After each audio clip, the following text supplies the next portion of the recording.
Welcome to the Banker Lamp. Please enjoy the video. You start with essentials. Power down both devices so you avoid shorts and confuse no one. Once done, choose HDMI ARC for best lossless audio. If unavailable, use optical. Make sure you label TV output and amplifier input. Next, route speaker wires to the correct terminals, observing polarity, red to red, black to black. For a sub, use the LFE or sub-out, match phase. These steps set a safe, correct physical foundation before powering up and configuring signals.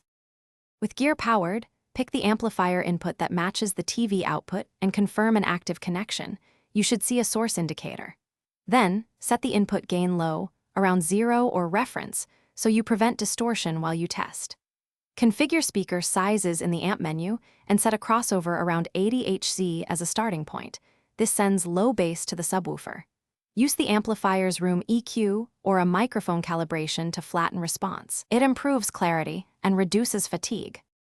Now fine-tune, play test tones or a known track, then adjust master volume and individual trims so each speaker reads similar SBL at listening position.